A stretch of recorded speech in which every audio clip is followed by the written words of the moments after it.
What's up, college football addicts? Now, today, I'm going to talk to you guys about something that just went down in this most recent NFL draft. In fact, I'm not even going to try and sugarcoat this. We're going to talk about the single worst draft that any team has had in NFL history. It was a draft that was so mind-blowing and pathetic that you're going to want to hear what went down, because once you realize how abysmal and comically tragic this was, you are going to instantly feel much better about your team's draft. And hey, we can all use a little bit of positivity in our lives, right? Unless, of course, you're a fan of this team who absolutely orchestrated a complete train wreck. In which case, I'd like to send my condolences to you. Plus, stick around, because I'm also going to tell you which team completely dominated and won the draft. But really quick, before we reveal the team, I want you guys to imagine something. Take a second and think about that you're a diehard NFL fan and it's draft day, a day that only comes around once a year. You and your buddies are having a cookout. You've had a few cold beers. You're eating a ton of chips and those little sausages dipped in barbecue sauce. You've got a nice little buzz. You've got a ride home and you're not stopping anytime soon. Just you and your boys hanging out. Now imagine the GM of the team you love, the team that you have spent most of your life cheering for. It wasn't just a GM. No, sir. Imagine the GM was something far more sinister. Imagine he was planted by your archenemy, your biggest rival, embedded with one mission: to destroy your team's chance for as long as humanly possible. And my friends, that is the current reality for one football team's fan base. Before we get into exactly what made this draft a complete train wreck for them, and before we dive into the unfathomable, let's take a quick moment and pour one out for those poor bastards, the Atlanta Falcons, who are the poor suckers having to actually live this nightmare that I just painted for you. And understanding that the Atlanta Falcons completely failed is all well and good, but it's honestly useless unless you know the absolutely insane way that this whole thing went down. So let's start from the top. You have the number 8 draft pick. You have some epic players available, and you're about to make a decision which will forever shape the team's destiny. And then you light a match and prepare to burn the whole organization to the ground. Because logic be damned, you'd rather make a completely shocking pick as opposed to doing something rational like most other teams would. But what's even crazier is that wasn't even the first critical gaffe.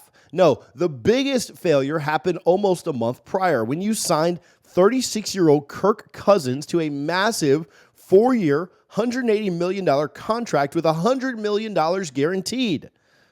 The same Cousins who is 78 wins and 70 losses in his career and is 1-4 in the playoffs. The same Cousins coming off a massive ACL season-ending injury.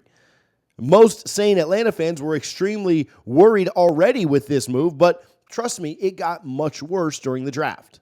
Starting in round 1 when Atlanta picked QB Michael Penix, taking him maybe 10 to 20 spots above where he was projected.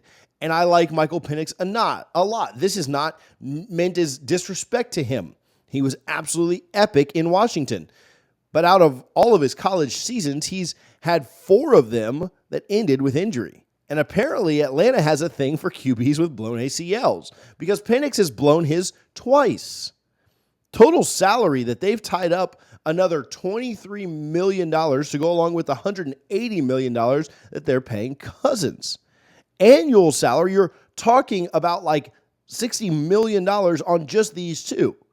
For perspective, Pat Mahomes only makes $45 million. Josh Allen makes $43 million.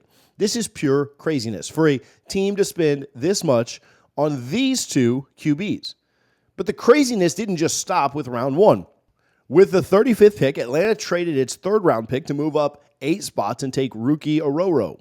The only problem was that Ororo was the 67th ranked player on the PFF big board and even further down on several other draft boards.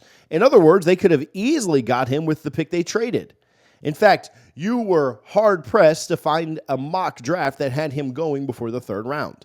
And to make things worse, the 2nd round of the draft was completely loaded with top-tier defensive talent because of how many teams like Atlanta stretched.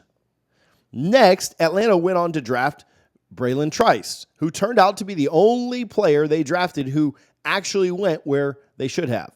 After that, Atlanta took Brandon Dorius, J.D. Bertrand, Jace McClellan, Casey Washington, and Zion Louge. And pretty much everyone else on that list was projected to be drafted later than where Atlanta actually took them. So either Atlanta has some epic next-level scouting department that is going to prove practically every other NFL analyst wrong, or their GM is secretly a Saints fan, which seems more plausible given the train wreck that we've seen unfold. And just don't take my word for how bad this draft was. PFF gave the Falcons the worst grade. Mel Kiper Jr. gave the Falcons the worst grade. Yahoo Sports gave the Falcons their worst grade. In fact, I couldn't find any reputable media organization that didn't give the Falcons the lowest team grade possible for the draft. So if you're a Falcons fan and you're listening to this, I'm sorry. You guys deserve better leadership. But the NFL draft wasn't all bad news, as one team stepped up and absolutely shattered expectations. They pulled off some of the biggest draft steals of all time. Before we get to that, take a second and let me know who you root for down in the comments and your thoughts on Atlanta's draft. Was this the worst draft of all time? Do you guys think that this next team had the best draft? Tell me down in the comments.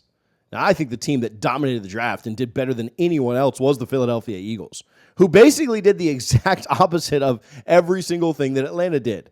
They went with the science and drafted their players based on need and maximizing projected value based at the spots. And because of these epic picks, you can pretty much expect that the Eagles will be competitive for the next several years. I think that they may be the new Patriots when it's all said and done. So hats off to you Eagle fans out there. Your GM has already proven to be incredibly smart. And I think that you guys are going to become a major factor for years to come.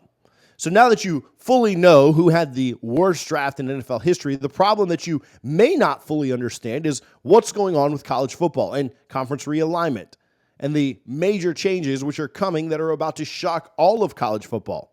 If you want to get caught up on that, you can click the video on the screen right now to learn more.